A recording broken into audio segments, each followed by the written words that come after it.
So where we left off last time, so we talked a lot about the self-insurance and we had some questions about like who requires what.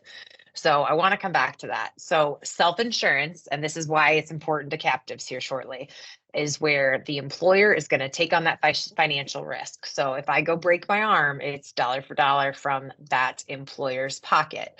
And so they are responsible then for providing all of the work comp benefits, which again, where we're focusing heavily on medical treatment and we are focusing on lost time benefits.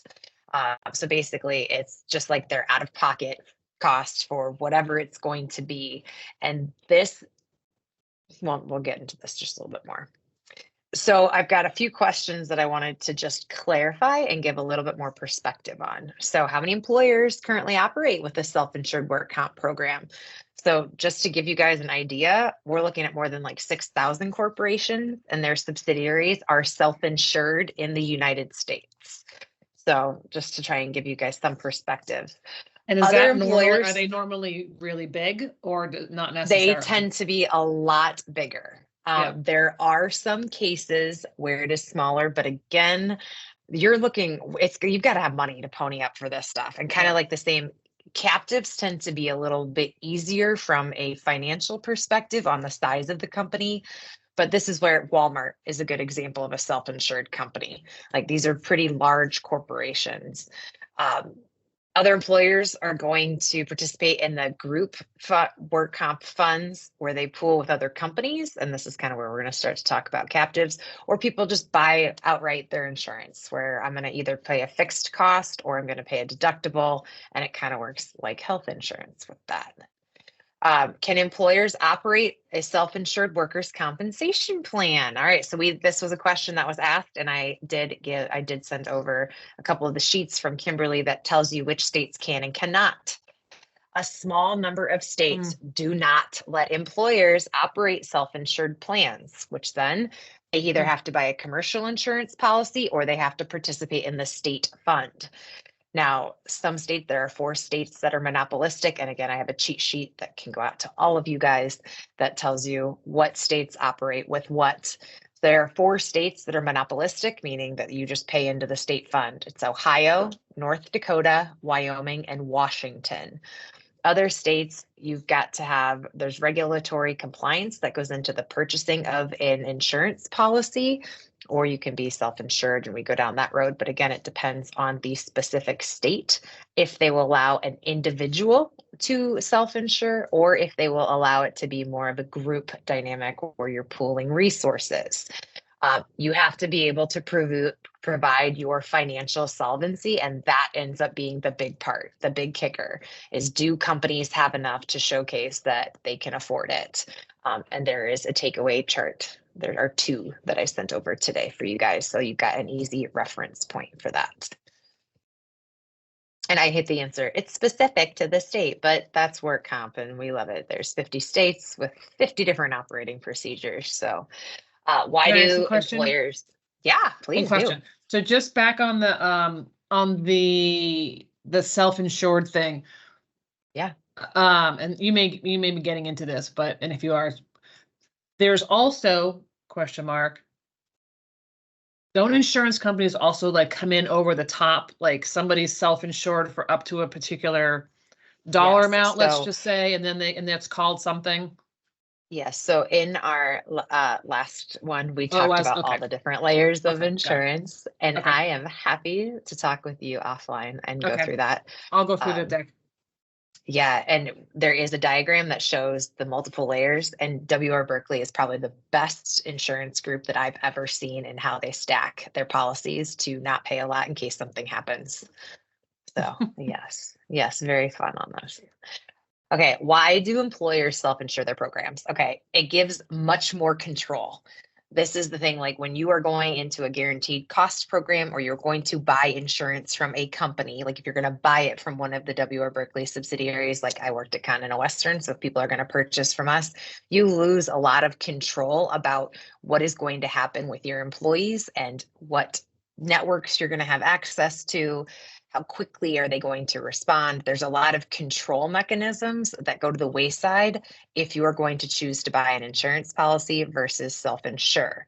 Under a self-insured arrangement, you're paying claims as they go, but also you get to have much more control over what type of medical care, which partners you want to provide, what networks you want to use. You just get a lot more dictation about what you want for your program, where when you're using insurance, you don't get that. Same with the state funds if you're paying into the state. But again, if your state operates like that, and this is North Dakota, Wyoming, Ohio, and Washington, they already have their own procedural protocol that they would prefer to use. Is self-insurance the best option for every employer? No, it's completely reliant on what can you afford. And if you think about this, like what risk are you willing to take? Self-insured employers have to be able to provide the financial resources to be able to pay their claims. So a lot of the higher risk groups, I think of some of the ones that are insured by like Berkeley Industrial, where you've got those really catastrophic claims, people can't front the cash for that. So that's something that companies have to consider with their risk and their exposure profiles of what that they can finance and afford. Small employers, this is where we talk about like what's the size. I don't know that there's a specific size, but small employers with poor cash flow might just have to go buy a policy. So something to think about. There are smaller companies, again, depending on what your job classification codes are and what it would cost. Some smaller companies can be viable if they are able to prove their solvency. So, and that is all filed with the specific state in which they are domiciled. Can self-insure employers protect themselves against unpredicted or catastrophic losses? So this is where we start to look at excess insurance. So to Kim's point, what happens like once you hit a certain threshold? You can be self-insured up to a certain price point, like $350,000 is usually one, or 250,000 or $500,000, like some of those bigger, larger dollar numbers. It also can operate like a large deductible insurance plan. So it can look similar. The difference is going to be the scope of control. If you're using a large deductible insurance plan, you still have to operate within the wheelhouse of what that insurance company provides, versus if you're self-insured paying dollar for dollar, which you are until your deductible. But when you're on that self-insured plan, you've got your rights to be able to pick and choose what you are doing and who you are using. So something to think about. Who administers self-insured? Oh, yes, please ask. So in the past, some of our asked. Can't hear you, Taryn. Oh, Can you hear me now? Yes. Yeah. Oh, Good morning, awesome. Taryn. Good morning. How are you? Living a dream. How are you? I'm good, thank you. I get so to geek out on work comp, so it is my dream. talking just a little bit about self-insureds and their policies. In the past, some of our coordinators have gotten the question of, hey, can I pay, let's say, a couple of these doctor bills up to a certain amount, and then, will the carrier handle the rest? If it goes further, like to, PT or anything like that, if the injured worker needs further treatment, like they would want the carrier to take on the further treatment, but they'll pay, let's say, the urgent care visit or 2 urgent care visits. Is that Okay, so that's something that, not usually a self-insured. We usually see that with insurance programs that have a deductible because they want to not have to meet their deductible. So they will try to pay things like under the table like that.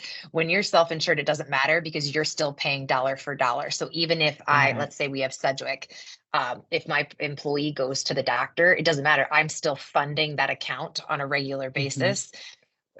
We see this a lot on the insurance side because people don't want to have a claim made and they don't want it to affect their mod rating for their price of their insurance.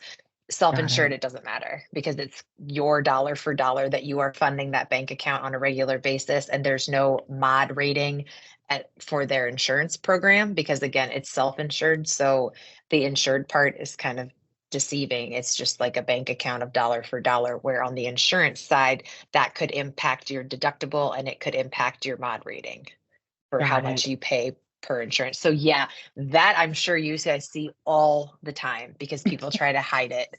They're like, well, I'll just pay for it up to this point. And then you find out that there's a shoulder surgery now And you're like, well, we Right. didn't even know about the claim because they had paid for the first couple of doctor visits Yep. under the table. Yeah. Correct. Okay.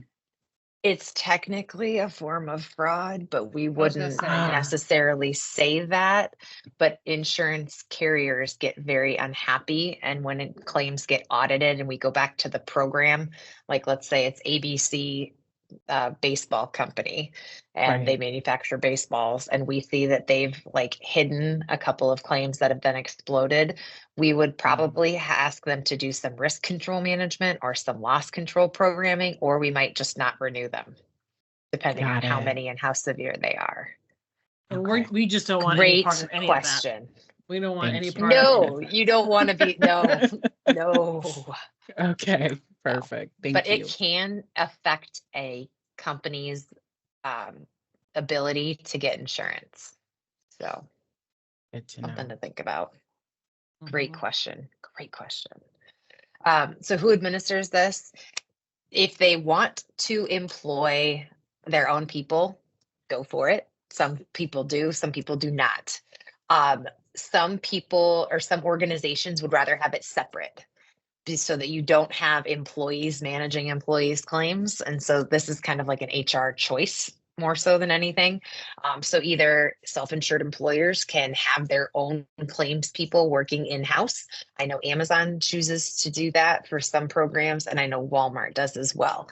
Now they can be specific to, we only do work comp in-house, and maybe we do general liability and auto we outsource, or we have it fragmented based upon the line of business for property and casualty insurance.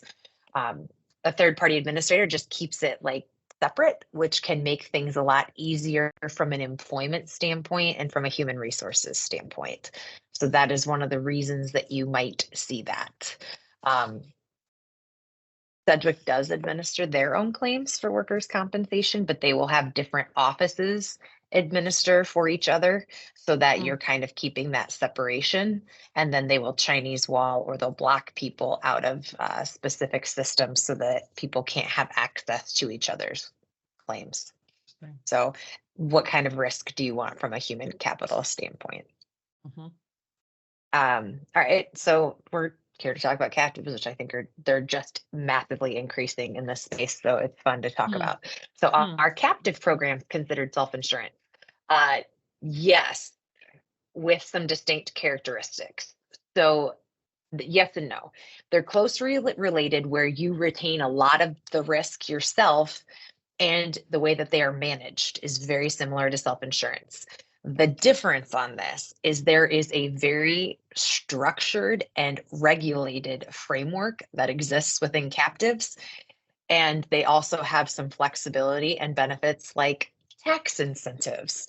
And a lot of these captives you will see are housed in Bermuda, a lot of the offshore type accounts. So it's kind of fascinating how these work. So, as a form of self insurance, the ownership and control again relies within the entities. So, if you have amazing control over your program, you know your organizational culture is thriving. I think that there's always a strong correlation between organizational culture and what a work comp program looks like. If you have a yuck work comp program, chances are your organizational culture is garbage. They tend to go hand in hand because how you treat people doesn't just stop like within the office. So things to think about. But the ownership of control really ends up affecting the risk management controls and the claims handling processes. From the risk retention, again, they're going to have higher levels that you are paying dollar for dollar out. And so where self-insured can have that excess carrier insurance, that's where the captive takes over on the captive forum. And then the customization of policies. You can customize these to be very specific and very niche. Something that you will not find in a captive program, and I know we're here just to talk about work comp, but captives tend to only be auto, general liability, and work comp. You will not see property in a captive because they're too volatile and their losses tend to be pretty catastrophic when there are some. So food for thought on that. Can And you go then back some of, one? oh yeah, Sorry, Claire. Back to that, Yeah. just to point two on the risk thing. So with respect to the excess or whatever, there is no excess when you're coming to a captive, or can you just say that again? I didn't get Sure. it. So where captive insurance, or sorry, self-insured insurance, that's where the excess, you can buy an excess policy that will then take Yep. over for like anything over $1 million or whatnot. Yeah. When you're in a captive, that goes into the captive fund pool. Got And it. I'll talk about Okay. how these are Okay. different funded, but that's where you're starting to play with everybody that's in that captive with you has to put in a certain amount of collateral. And then you have to pay like not a premium, but kind of like a premium. You pay in every year, but you are also assessed an initial like buy-in fee, which depending on the size of your organization, your loss codes or whatnot, it could be like $1.4 million, I think is what we put in for the first captive that I was a part of. And then we would put in like another $300,000 a year or whatnot. But the only way that we would ever tap into that is if somebody has a loss that goes greater than what our Right. original Got it. fees would be. So I think our captive was set at that $350,000. So, but none of our claims went over that. We micromanaged them so heavily and had people's return to work programs, you name it, that we were trying to keep every claim possible under that threshold. Some of the other things that come into play when you're working in a captive is that you are required to attend risk control workshops to help figure out how to make your fleet management better, how to make your return to work programs go more streamlined. They are constantly learning organizations, and those tend to happen 2 times a year. And then you have one board meeting annually. And if you have claims that are higher than whatever the threshold is, usually it's half of what your retention is. So if it's a $350,000 is like anything under that you're paying individually, and then the captive will take over anything above 350,000. Half of that retention, you will have to stand up in front of all of the other participants in your captive and explain what happened. How did you get here? How are you going to make sure it doesn't happen again? And what are the steps that you're doing to mitigate the loss, not only with this, but with your program? So it has a different level of accountability because you are literally a human being standing in front of other people explaining why you're spending their money. Yep. So it's a little different dynamic. And Wow. again, it's amazing because people micromanage these claims meticulously to make sure that they don't hit that threshold because the payouts are fantastic. But we'll get to that in just a So second. for Ian and Mike, like I think that, and Claire, do you agree? Like I think the captives is a good market for us. Like it seems like that would be a really, really, really good target that we haven't Absolutely think explored so. at all. Yes, Yeah. there are some big resource groups, and I will talk with you guys offline about that. There are some good ones. Awesome. I do a lot. I am an educator at some risk control workshops where I talk about bias in workers' compensation from the lens of the employer. Like, why do we come in so jaded? Or what's the biopsychosocial model of an injured worker? Like, they do have constant communication, and these captives can have members from captives as small as like 3 to 13 up to like 2,000 employers that are a part of them. And there's hundreds of them in the US, which is it's great money making. Which is why I think that it's fun to see them continue to move on and grow, because there's a lot of shared learning that can occur. Some of the differences that exist between self-insurance and captives, though, are there is very stringent legal and regulatory framework, because each captive operates like it is an insurance company. So it has a name that, like, Valor Insurance Company is the one that I was a part of. It's a captive, but it is still considered an insurance company from a regulation standpoint. So you still have filing requirements. You are still required to have the regulatory framework. It depends where they're domiciled. There's just a lot of, again, like kind of like the normal stuff that you would expect from regulatory and compliance and oversight for the government. But then there's also great stuff that comes with it. The funding and capitalization. So you end up paying in to come into a captive. You also have to prove financial solvency, which is no different than self-insured, but this time you're actually ponying up the dollars to begin with. So it's like having a savings account that you're going to dump money in on the front end, hoping that you never have to utilize it, because that's where your returns are going to come back from. Now, it's not just you, it's you plus other companies, and we'll talk about how these are structured in a minute. Then you do have access to reinsurance markets. So kind of like what we talked about, after a certain threshold, can you buy insurance on top of it? Absolutely, you can. That exists here as well. But that also helps to stabilize your financial position, because, if you have a $25 million loss, you don't want to wipe out an entire captive. And so there's different frameworks, again, that you can layer your insurance so that we're only spending up to a certain amount of the risk tolerance. And that is going to be specific to the captive and the nature. And we'll talk about some of the buyers here.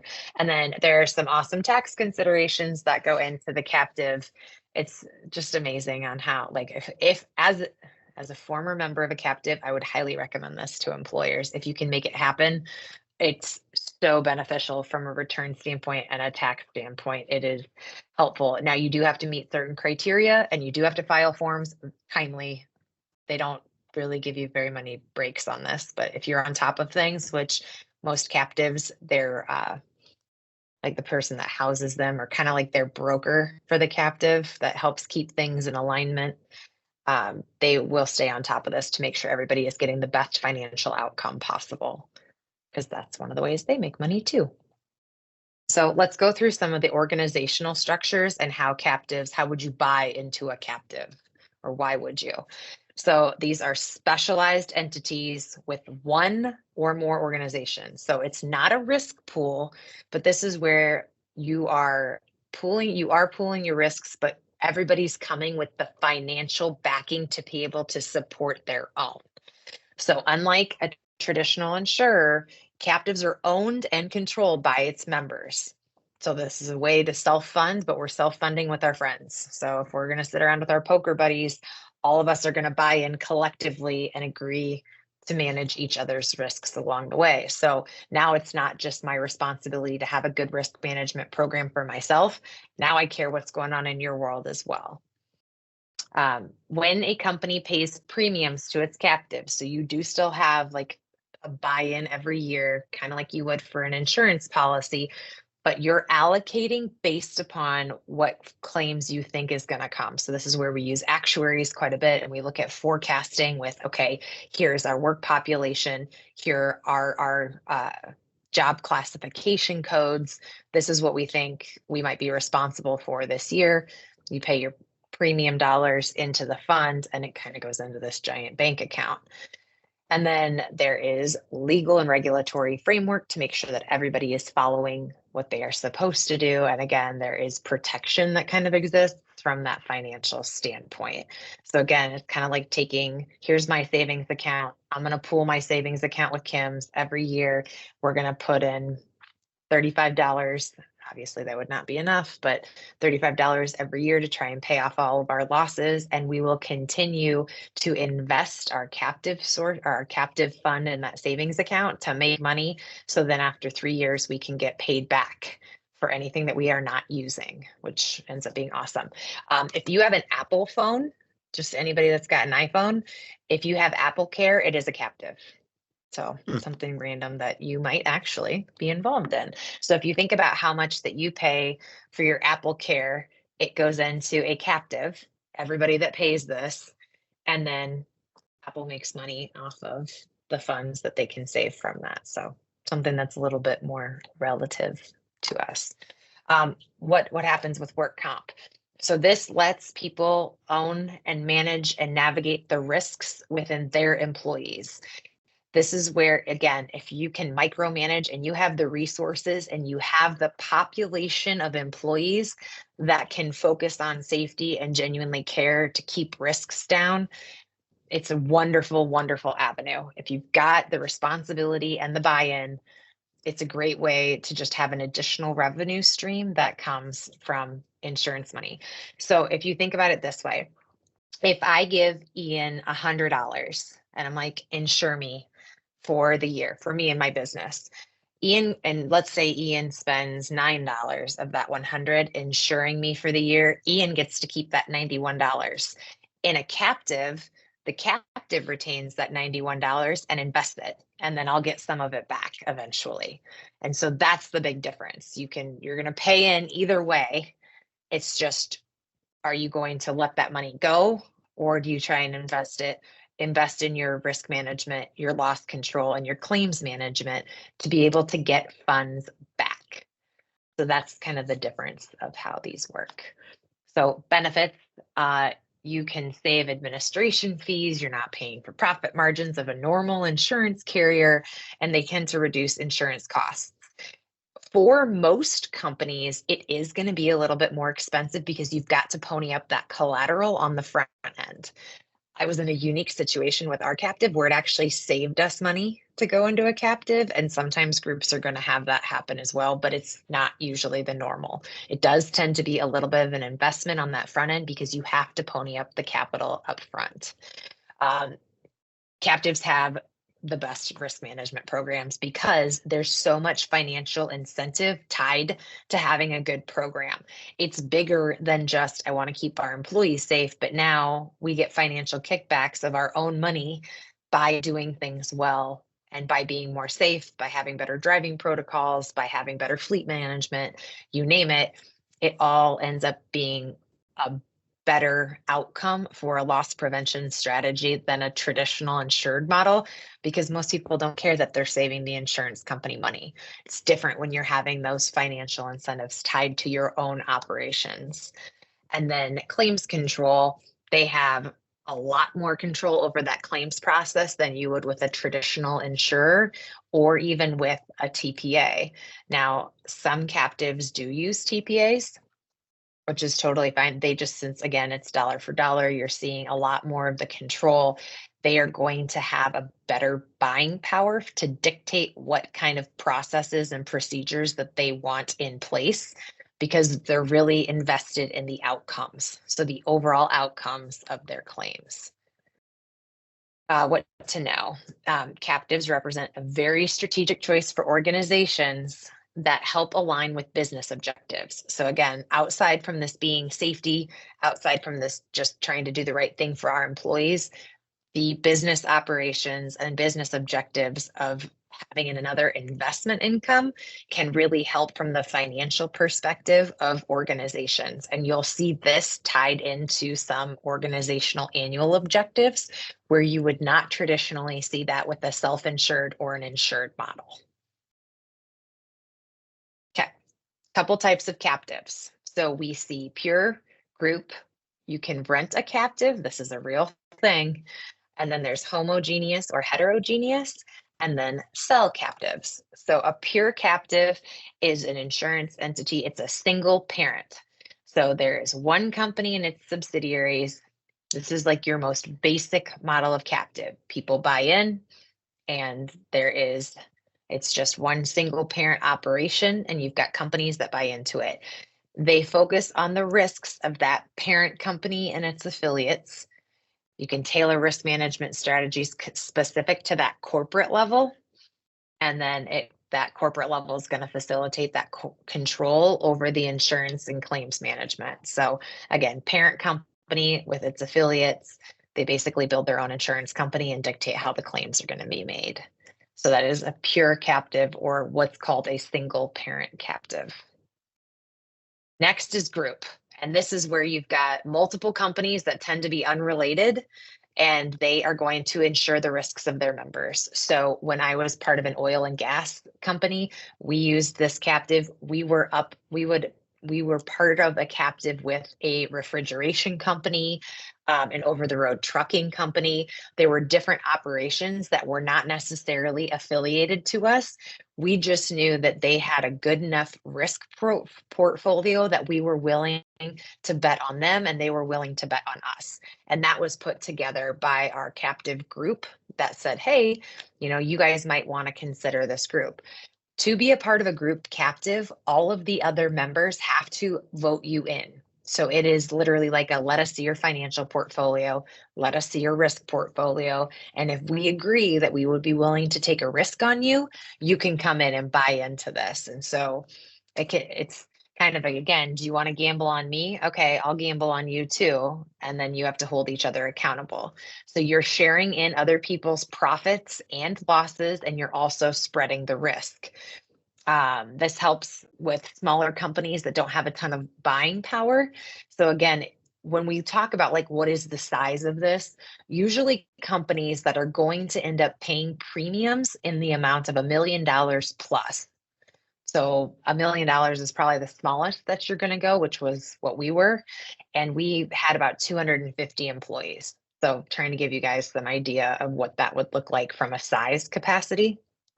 And then again, your risk sharing, we would do different ideas of what's working for this group from a risk management standpoint. How are you implementing safety procedures? How are you getting your team to care and follow up with it?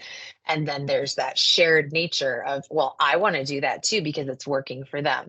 So when Ian and Kim, when you guys are talking about, would this be a good operations? Absolutely it would, because if you can get in with one, then they're like, well, I want to do what they're doing. And it tends to spread pretty quickly because benefit to one is benefit to everyone, and everyone wants to win from a financial perspective.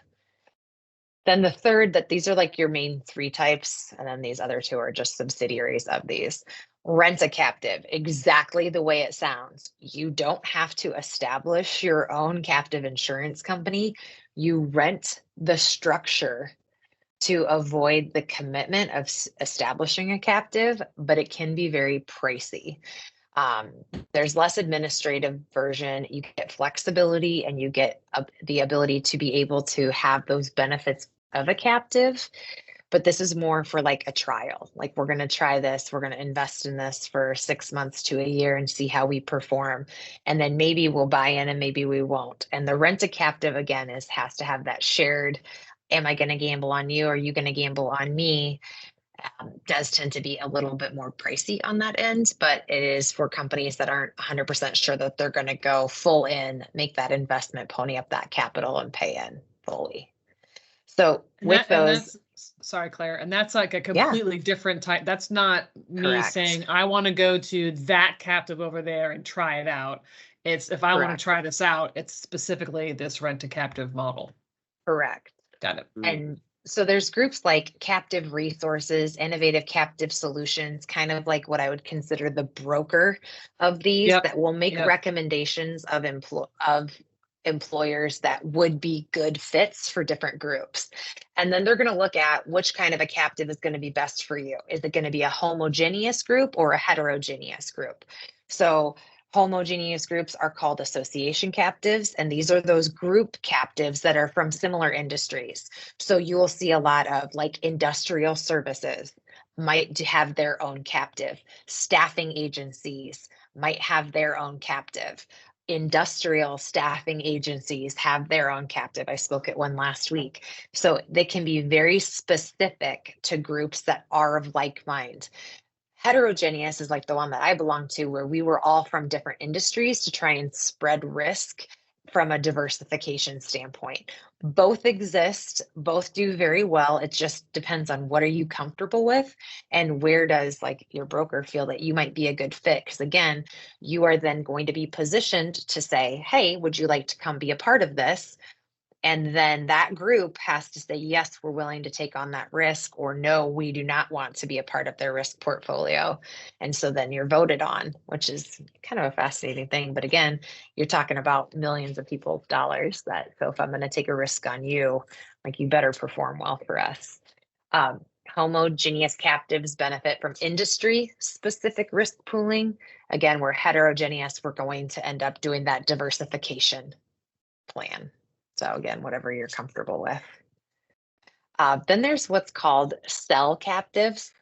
So again, you've got your single parent, your group captives, and you have your rent-a captives. All of those can be specified by homogeneous or heterogeneous. Then we have cell captives, and this is where it is structured to segregate the insured's assets and liabilities into distinct cells. So you're going to block them off so that the pooled risk does not get impacted by specific elements. So the cells end up operating independently. So what you might see a cell in is we might have a work comp cell that does not pool into the entire captive, but we keep the work comp portion separate. Same with maybe an auto. Maybe they're going to keep the auto more in that cell without having to share the liability across the entire organization, but we're going to keep that into like a little pocketed portfolio off to the side.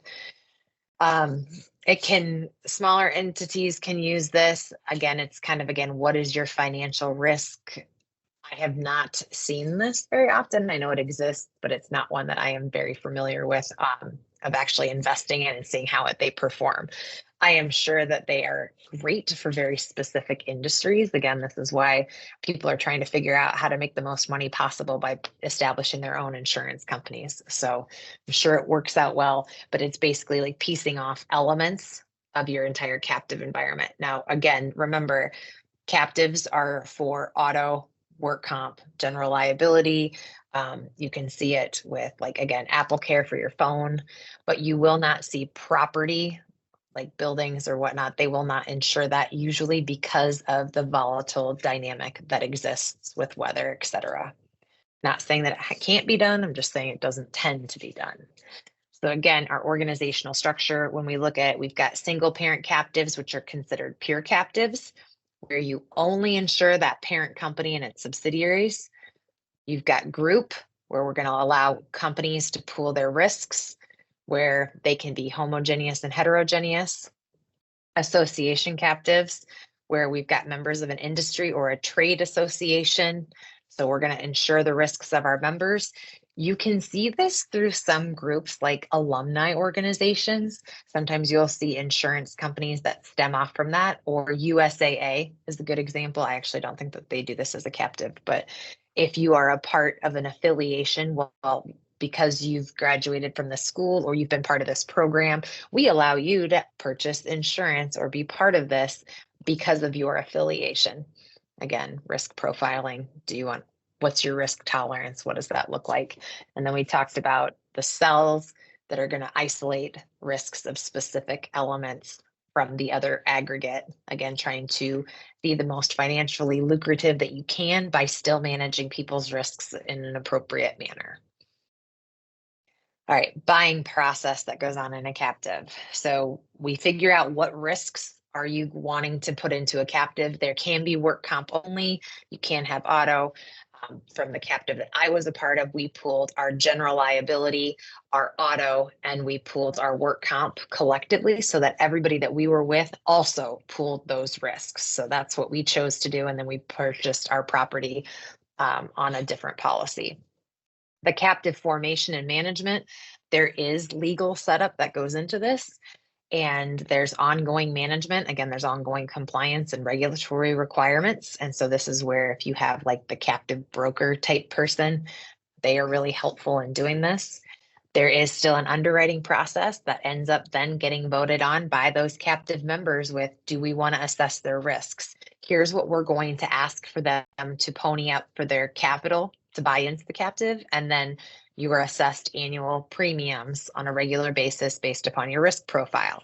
Now, during the underwriting process, if you are a higher risk, they might just say you have to have a higher buy-in. And if you're okay with that, great. Again, this is going to be for what's your risk tolerance and how much are you willing to put in to be able to have some return on investment. So what does that look like? And can you do it? Are you financially solvent enough? And then you've got the claims handling process. Some people tend to be very invested in certain areas. I was very invested in the work comp area, where some of my other counterparts in our captive were really, really invested in auto and fleet management. So where I would say, hey, here's what we're doing from our work comp program. Here's our new safety programs. This is what we're doing. Then our group would then take that back to their organizations, where I would be more on the lines of, all right, tell me what you're doing from a fleet management standpoint. How do I make sure that we have better safe driving practices? How do I hold my people accountable? And so that's where you start to see a lot more information sharing throughout these processes. Kind of fun. Benefits and challenges. Benefits, cost savings. You're going to make money off of this. You get better risk management out of it. You can have very, very specifically customized insurance solutions for what you are buying for. If you are looking for a very specific niche, chances are there's a captive that can fulfill that. And then again, the tax benefits. The challenges are you've got to have that initial capital to be able to buy in. The regulatory compliance can be cumbersome if you do not have someone that is effectively managing it. And then if you don't have the risk tolerance or sufficient diversification, that can also present a challenge. But then how do you figure out who's going to buy what? So buyer personas and work comp. How do we know what's going to be best for us?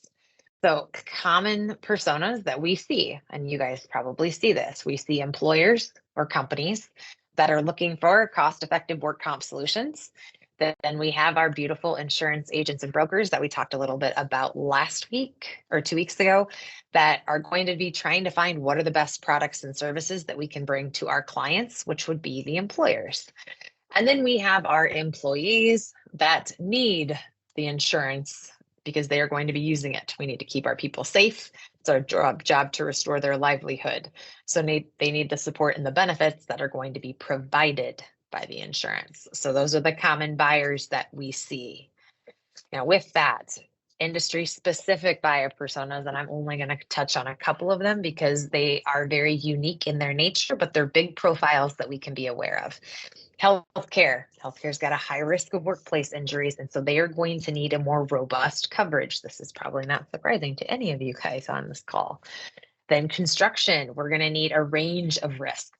They're going to see minor injuries to some seriously catastrophic injuries that come from the construction industry. Manufacturing is going to be kind of similar to construction, where we've got comprehensive policies, but we're going to see a variety of workplace hazards that might not be prevalent in the other operations that we've just discussed. And then lastly, staffing is its own beast. I know you guys work with Key Risk. They do a lot of insurance for staffing agencies. This is with, we have to provide work comp coverage for employees that we don't have a lot of say in over the risks that they're being thrown into. I mean, ideally, we're providing employees that we hope are going to stay safe. But a lot of times when working with staffing agencies, when people take those staffing employees, they're being thrown into risks that we have zero control over. And so that makes the staffing industry really unique when they're out searching for insurance coverage for workers' compensation.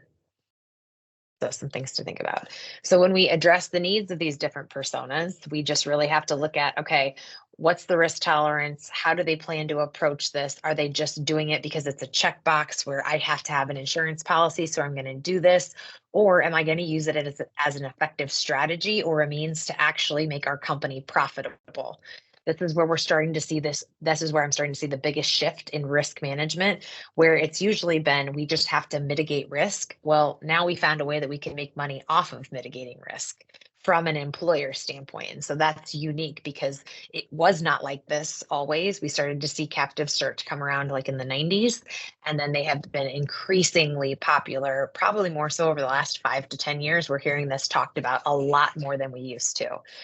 And then we have to tailor our communication and our solutions so that we can fit whichever persona that we're working with. So how we treat an injured worker who is actually using work comp insurance is going to be a different communication model than how we're talking to an employer, which is going to be different than how we communicate with a broker or an insurance carrier, because each person has a different satisfaction level and each person is looking for very specific outcomes.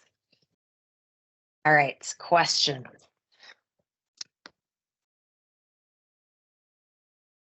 Please ask away. And I do have some sheets that I did send to Kim so that they are specific to the state. So you can see, all right, if I'm in Alaska, what do they require? Maine, what do they require? I wonder if is there any, I'm just curious, like, is there a relationship between the employee choice state versus the not, like, does that tend to have any relationship to,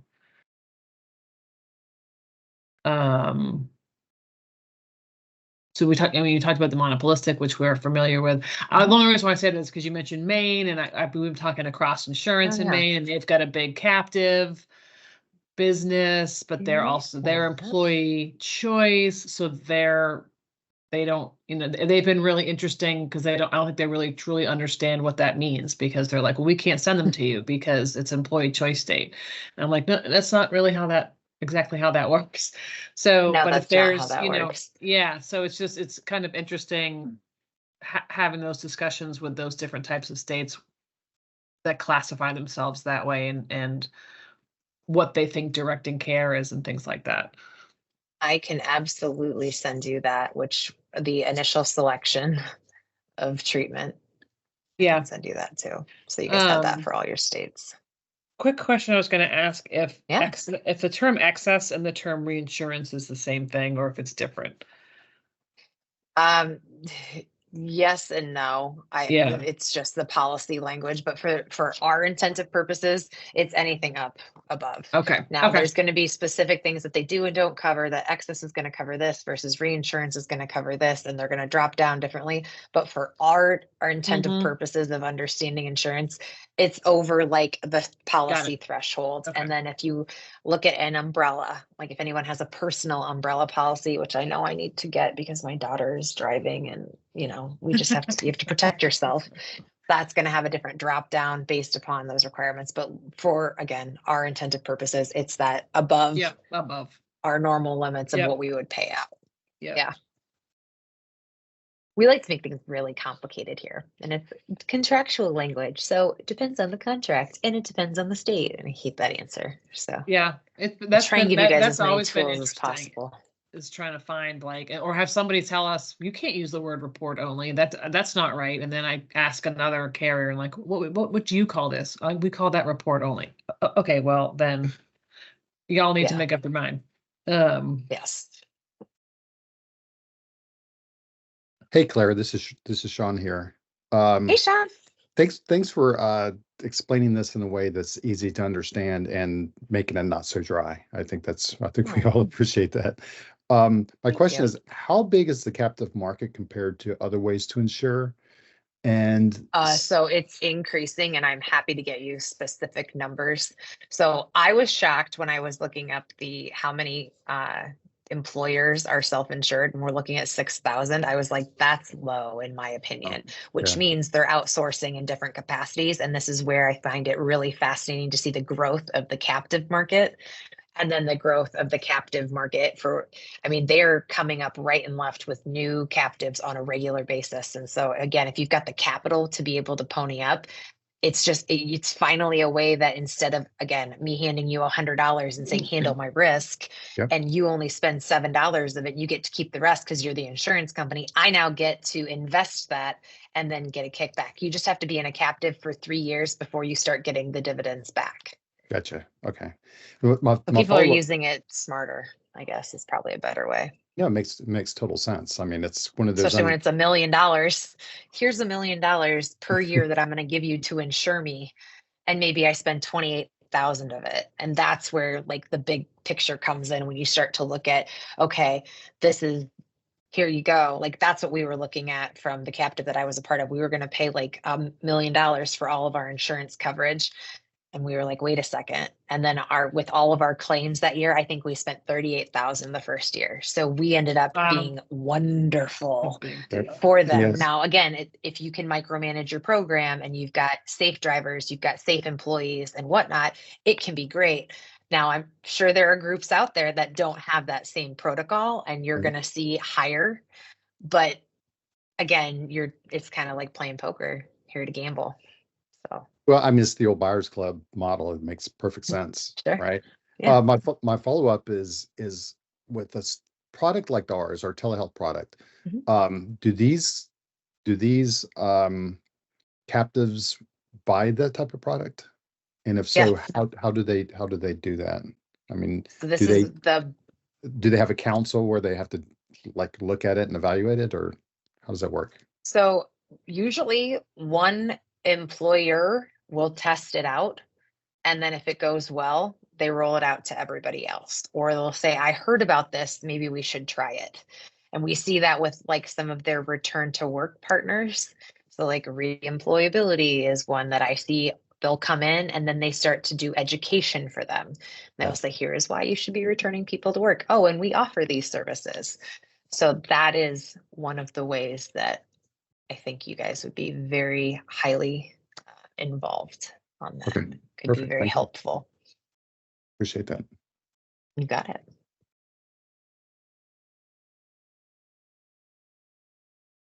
So, hey, Claire, it's Mike Hahn. Sorry I haven't had a chance to meet you Hey, yet. Your training is amazing. I echo what Sean said. I've sat through many, many hours of trying to keep my eyes open, and you've been I'm very, very sorry. good at No, telling not us. with you, with others. No, no, no, no. Claire. Yeah, no. This is good training. I mean, literally, and I'm a healthcare guy, so I haven't done much in work with Constantly, so it's helpful. But I'm going to be kind of echo what Kim said earlier on the call. I really want to think about how we can leverage your knowledge of the right places to navigate to with the right message. And so, I don't know what our exact arrangement is, but I definitely want to talk to you offline. Sure. Mike is working with Ian on the business development side. Oh, okay. Yeah, Yeah. you got it. You got it. You can ask Kimberly. We had a lovely nerd out session last week about billing. So I'm happy to talk Yes. about whatever you guys want to talk about. Yeah. I do Um, love this space. great. It'll be super hard for me to leave at any point, but I like what we do and I know it can be better. So like the last slide that I think I have in every slide deck for you guys is the future can be better tomorrow than it is today. And I believe you have the power to make it so. I fully believe that. And it is why I will not be I will not be exiting this space because there's so many elements that we can make better. So if you see Agreed. that in a lot of these slide decks, it is a reminder that everything that you guys do on a regular basis is super important to the outcomes and the people that we impact on a regular basis. So Agree.